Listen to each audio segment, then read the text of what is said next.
Hello दोस्तों, मैं हूं नारायण चौधरी और आप सब देख रहे हैं ब्राइट टू चांस में। एक बार फिर से स्वागत है आपका। और आज हम वैदिक गणित से संबंधित एक और नया टॉपिक लेकर आए हैं, जिसमें विचलन कैसे ज्ञात किया जाता है और एक न्यूनन से बाकी कैसे की जाती है और सूत्र निकलन से गुणा कैसे किया जाता है। इसके बारे में पढ़ने से पहले जो पहला टॉपिक है, जो पहला पार्ट है, उसमें आप वीडियो को देख सकते हैं। उसमें एकाधिकेन और उसके बारे में सब बताया गया है, बेसिक है। उसको एक बार जाकर उस वीडियो को देखें और उसके बाद में ये सेकंड वाला वीडियो है और सेकंड वाले वीडियो को करें। तो हम आज ये टॉपिक देखेंगे, विचलन कैसे ज्ञात किया जाता है। ठीक है, विचलन क्या होता है।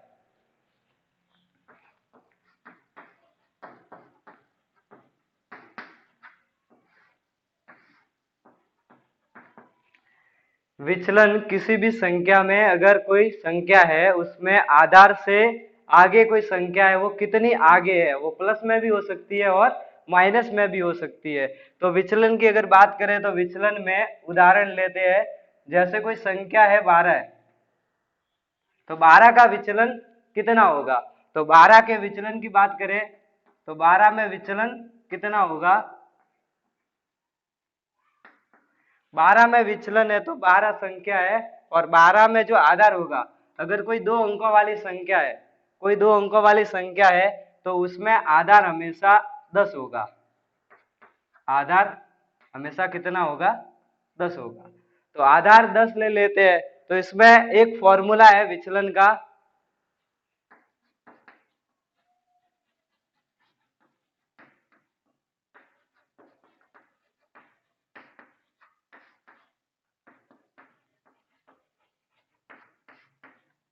विचलन बराबर संख्या माइनस आधार। अगर यहाँ विचलन निकालना है तो हमारे पास संख्या है, संख्या कितनी है यहाँ पर 12 है और इसका आधार हमने माना है 10 है। तो यहाँ पर अगर इस फॉर्मूले में, इस सूत्र में मान रखे तो इस सूत्र में मान रखने पर हमें विचलन प्राप्त हो जाएगा। तो इसमें मान रखते हैं, विचलन बराबर क्या हो जाएगा, संख्या। संख्या कितनी है हमारे पास 12 है, प्लस के 12 है, 12 माइनस आधार। आधार हमारे पास कितना है, 10 है। अब कोई भी संख्या होती है, उसके आगे अगर कोई चिन्ह नहीं दिया हुआ है तो वो चिन्ह क्या होता है, प्लस होता है। तो प्लस माइनस क्या होता है, प्लस माइनस हमेशा क्या होता है, माइनस होता है। तो प्लस के 12 और ये माइनस के 10 है, तो प्लस माइनस क्या हो जाएगा, माइनस हो जाएगा।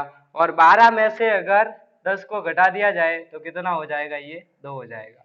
तो इसका विचलन कितना हो जाएगा, 2। ठीक है, विचलन 2 हो जाएगा। और ये 2 होगा, वो किसका होगा, प्लस का होगा। क्योंकि हमेशा संख्या में प्लस उसका साइन लिया जाता है जो संख्या हमेशा क्या होती है, बड़ी होती है। तो इसका विचलन हो जाएगा प्लस के 2। आगे हम और दूसरा उदाहरण ले सकते हैं। दूसरा उदाहरण है, जैसे है 13। 13 का विचलन कितना होगा। तो 13 का विचलन की बात करें, 13 के विचलन की बात करें तो 13 का विचलन कितना होगा।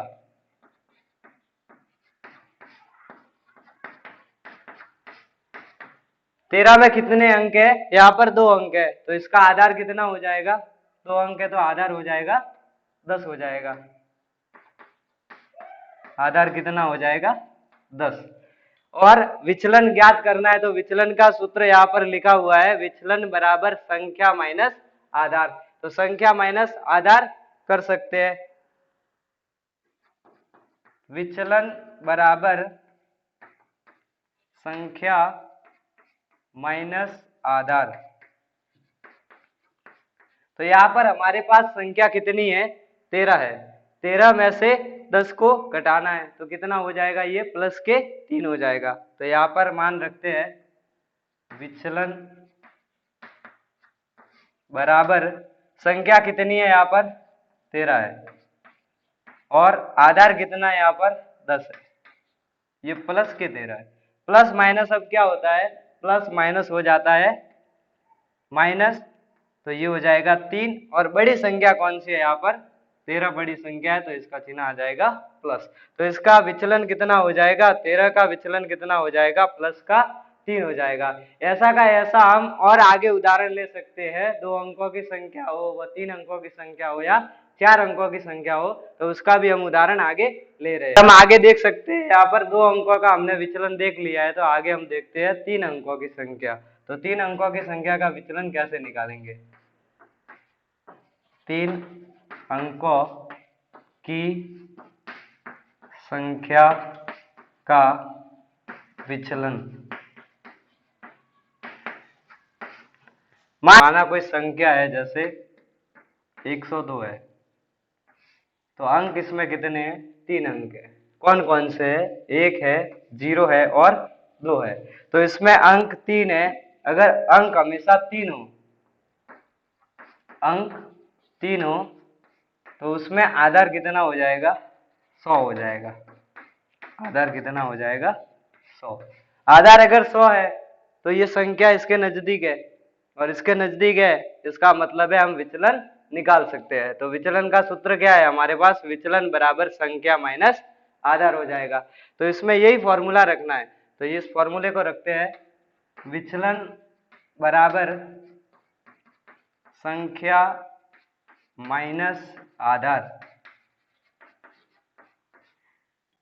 तो विचलन बराबर हो जाएगा संख्या हमारे पास कितनी है, यहाँ पर 102 है, तो 102 माइनस 100 कितना हो जाएगा, ये प्लस का है, प्लस माइनस क्या हो जाएगा, माइनस, तो ये हो जाएगा 0 और 2 हो जाएगा। यहाँ पर देख सकते हैं, अगर बाकी ये हो जाएगा 2, 0 और ये 0। इसमें अब आ रहे हैं अंक कितने हैं, इस संख्या में 3 अंक है, कितने, 3। लेकिन यहाँ पर जो विचलन है वो कितना है, 0, 2 है। तो ऐसा क्यों है, क्योंकि इसमें जो आधार है, आधार में कितने 0 है, 2 0 है। हमेशा आधार में जितने 0 होंगे उतने ही अंक विचलन में रहने चाहिए। ठीक है, ये नोट करके यहाँ लिख सकते हैं,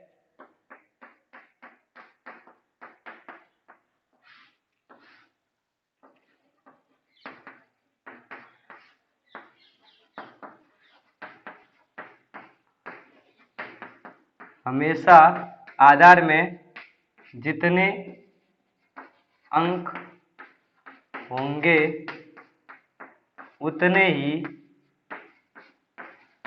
अंक विचलन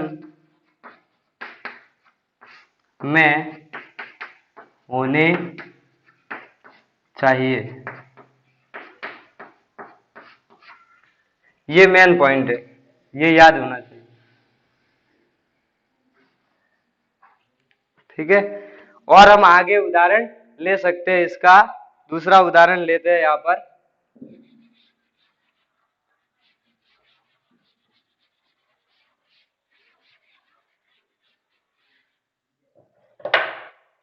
दूसरा उदाहरण है जैसे 104 है, कोई संख्या है 104 है, इसमें अगर बात करें विचलन की, तो इसमें आधार कितना हो जाएगा, आधार अंक 3 है, तो आधार कितना हो जाएगा, आधार हो जाएगा 100। अगर आधार 100 है तो विचलन निकाल सकते हैं इस सूत्र से। ठीक है, तो सूत्र हमारे पास है, विचलन बराबर संख्या माइनस आधार। तो हमारे पास संख्या कौन सी है, संख्या कितनी है, 104 है, तो 104 यहाँ पर रखेंगे, माइनस आधार, आधार कितना है यहाँ पर 100 है। ये किसके है, प्लस के। प्लस माइनस क्या होता है, माइनस होता है, तो यहाँ पर माइनस करते तो कितना हो जाएगा, 004 हो जाएगा प्लस का। लेकिन हम इसको ऐसे नहीं लिखेंगे, क्यों नहीं लिखेंगे, क्योंकि यहाँ पर आधार में कितने 0 है, यहाँ पर 2 0 है। जो बात यहाँ लिखी गई है, हमेशा आधार में जितने अंक होंगे उतने ही अंक विचलन में होने चाहिए। मतलब आधार में हमारे पास कितने 0 है, 0 कितने हैं, यहाँ पर 2 है, तो अंक भी कितने होने चाहिए, 2 ही होने चाहिए। तो यहाँ पर 2 अंक, ये 0 हट जाएगा आगे से, और इसमें विचलन कितना हो जाएगा 0, 4 हो जाएगा प्लस का। आगे हम 4 अंकों की संख्या में विचलन कैसे निकालेंगे उसका उदाहरण लेते हैं, ठीक है। तो हमारे पास संख्या है 1004 है, तो 1004 का विचलन कैसे निकालेंगे, तो इसका आधार कितना हो जाएगा, आधार 1000 हो जाएगा। आधार 1000 है हमारे पास और इसका सूत्र है हमारे पास विचलन बराबर संख्या माइनस आधार। हमारे पास जो ये 1004 है ये क्या है, संख्या है, तो इसका विचलन निकाल सकते हैं इस सूत्र के द्वारा, विचलन बराबर संख्या माइनस आधार। हमारे पास संख्या है वो कितनी है 1004 है, आधार कितना है यहाँ पर 1000 है, ठीक है। इसमें मान रखते हैं विचलन बराबर संख्या कितनी है यहाँ पर 1004 है, माइनस आधार कितना है यहाँ पर 1000 है, ये प्लस के है, प्लस माइनस क्या हो जाएगा यहाँ पर माइनस हो जाएगा, तो ये हो जाएगा 0004 प्लस के।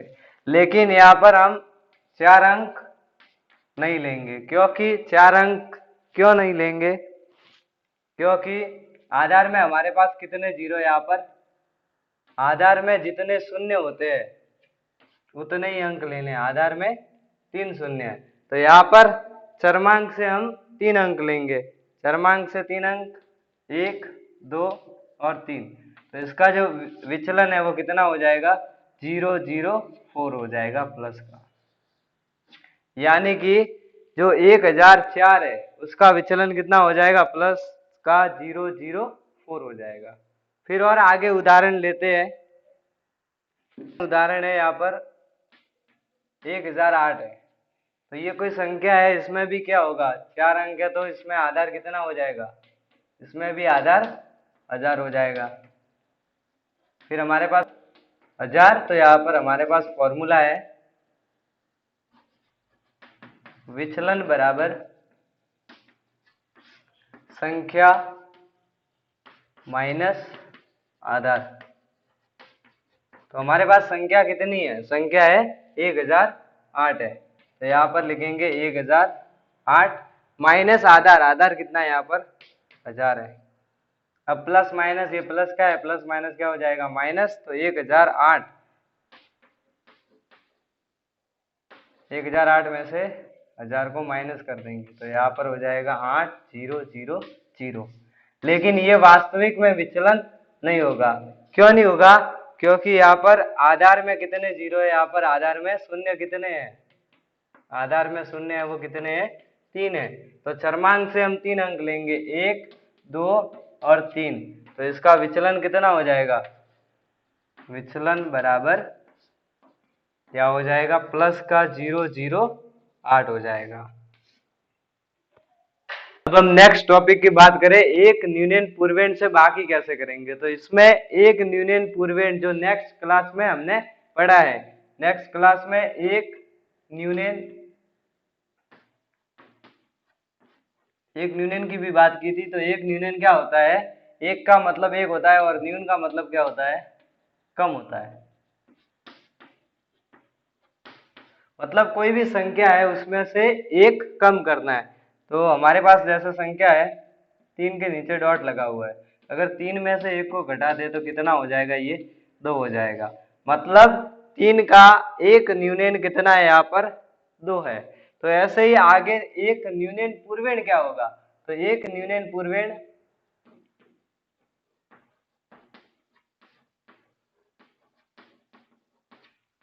तो एक न्यूनन पूर्वेण, एक न्यूनन का मतलब होता है एक कम होता है, और पूर्वेण का मतलब होता है से पहले, पूर्वेण का मतलब होता है से पहले, और इसका मतलब होता है एक कम, मतलब से पहले एक कम करना है, से पहले एक कम करना है। तो कोई संख्या है हमारे पास जैसे 35 है, तो 35 में अगर एक न्यूनन पूर्वेण की बात करें तो 35 में एक न्यूनन पूर्वेण क्या होगा, ये चरमांक है, चरमांक से आगे वाली संख्या कौन सी है, 3 है, तो 3 के नीचे डॉट लग जाएगा, 3 के नीचे डॉट है, इसका मतलब ये कितना हो गया, यहाँ पर देखें तो यहाँ पर कितना हो जाएगा, 2 हो जाएगा। तो यहाँ पर लिख सकते हैं 2 और 5, मतलब 35 का एक न्यूनन पूर्वेण है वो कितना हो जाएगा, 25 हो जाएगा। तो ऐसे हम बाकी करेंगे इसकी, ठीक है। इसमें और बहुत सारे उदाहरण है बाकी के जो ले सकते हैं, इसमें से एक एक उदाहरण बाकी का लेते हैं। हमारे पास बाकी है 46 में से 39 को घटाना है, किसके द्वारा घटाना है, एक न्यूनन पूर्वेण से घटाना है, मतलब इस बाकी में एक न्यूनन पूर्वेण का उपयोग करते हुए इसको बाकी करनी है, इसको घटाना है। तो इसमें अगर कोई संख्या है, पीछे से देखना है यहाँ पर, तो इसमें 6 में से 9 को नहीं घटाया जा सकता, तो इसमें कंडीशन है, तो कंडीशन को याद रखना है।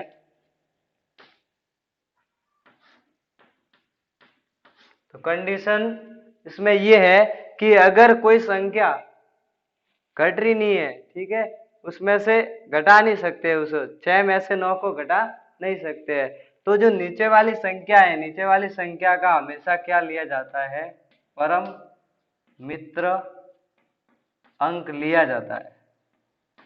और परम मित्र अंक को दूसरी शब्दों में क्या कहते हैं, पूरक अंक भी कहते हैं, पूरक अंक। तो यहाँ पर परम मित्र अंक या पूरक अंक है वो जाकर आप देख सकते हैं।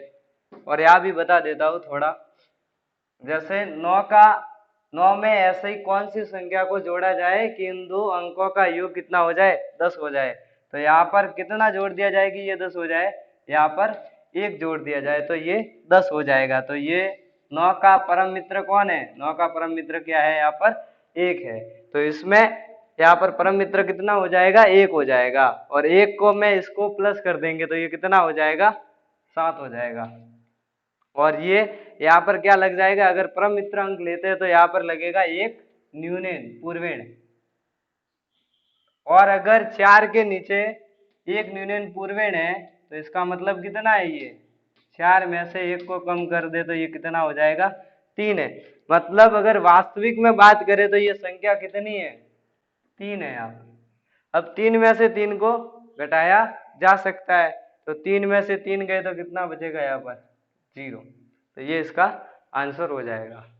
ऐसे हम आगे और उदाहरण ले सकते हैं दूसरे। आगे हम दूसरा उदाहरण लेते हैं, 48 माइनस करते हैं यहाँ पर 39।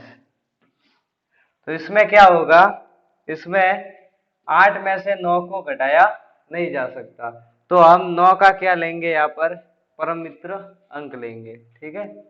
8 में से 9 को घटाया नहीं जा सकता,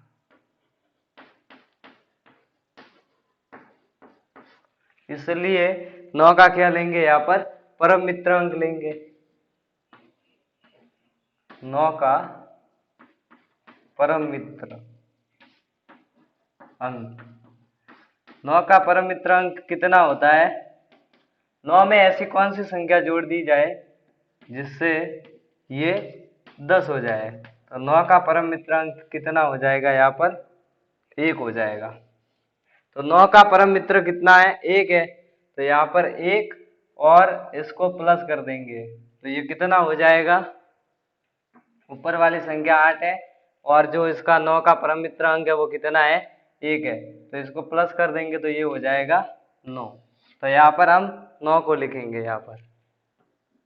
और अगर परम मित्र अंक लिया है तो इसका मतलब ये है कि हम कर रहे हैं एक न्यूनन पूर्वेण, तो इसका मतलब ये है कि यहाँ पर जो आगे वाली संख्या है, इस 8 से आगे वाली संख्या कौन सी है, 4, तो 4 पर क्या लगेगा, एक न्यूनन लगेगा, 4 के नीचे पॉइंट लग जाएगा। ठीक है, तो एक न्यूनन, अब 4 में एक न्यूनन है, 4 का एक न्यूनन क्या होता है, 4 का एक न्यूनन, तो 4 में से अगर एक को माइनस कर दे तो कितना हो जाएगा, ये 3। मतलब यहाँ पर वास्तव में संख्या कितनी है, यहाँ पर 3 है। अब 3 में से 3 को घटा दे, 3 में से 3 को घटा दे तो कितना हो जाएगा, ये 0 हो जाएगा। तो हमारा आंसर कितना हो जाएगा, 48 में से 39 को घटा दिया जाए तो कितना हो जाएगा, 9 हो जाएगा। ठीक है, और हम आगे तीसरा उदाहरण लेते हैं। आगे तीसरा उदाहरण है, 36 में से 17 को घटाना है। तो इसमें भी क्या होगा, 36 में से 17 को घटाना है, तो इसमें 6 में से 7 को घटाया नहीं जा सकता, तो यहाँ हम लिखेंगे 6 में से 7 को घटाया नहीं जा सकता। अगर नहीं घटा सकते हैं तो यहाँ पर जो नीचे वाली संख्या होगी, नीचे वाला अंक होगा, इसका हम क्या लेंगे, परम मित्र अंक लेंगे। ठीक है, तो 7 का परम मित्र कितना हो जाएगा, 3 हो जाएगा। तो 7 का परम मित्र अंक, 7 का परम मित्र अंक कितना होता है, 7 में ऐसा कौन सा अंक जोड़ दिया जाए कि उसका योग है वो कितना हो जाए, 10 हो जाए, तो कितना हो जाएगा, 3। तो यहाँ पर 3 हो जाएगा। तो यहाँ पर लिख देते हैं 3। अब इस 3 को ऊपर वाली संख्या में प्लस कर देंगे, तो यहाँ पर 3 में अगर प्लस कर दे, ठीक है, 6 को प्लस कर दे 3 से तो कितना हो जाएगा, ये 9 हो जाएगा। तो यहाँ पर हम कितना लिख सकते हैं, 9 लिख सकते हैं। फिर आगे वाली संख्या, क्योंकि हमने यहाँ पर क्या लिया है, परम मित्र अंक लिया है, तो परम मित्र अंक लिया है, तो यहाँ पर 6 से आगे वाली संख्या 3 है, 3 पर क्या लग जाएगा, एक न्यूनन पूर्वेण लग जाएगा। और 3 के अगर एक न्यूनन की बात करें तो 3 का एक न्यूनन कितना हो जाएगा, 3 का एक न्यूनन, 3 में से एक को कम कर दे तो ये कितना हो जाएगा, 2 हो जाएगा। तो यहाँ पर लिख देते हैं 2। तो ये हो जाएगी इसकी बात। आज की क्लास यहीं पर समाप्त करते हैं, तथा नेक्स्ट क्लास में मैं सूत्र निखिलम के द्वारा गुणा कैसे किया जाता है इसके बारे में टॉपिक लेकर आऊंगा। और अगर ये वीडियो पसंद आया हो तो इस वीडियो को लाइक, शेयर और हमारे चैनल ब्राइट टू चांस को सब्सक्राइब करें। तथा अगर आप सोशल मीडिया से जुड़ना चाहते हैं तो हमारा लिंक है वो डिस्क्रिप्शन बॉक्स में मिल जाएगा। जय हिंद दोस्तों, धन्यवाद।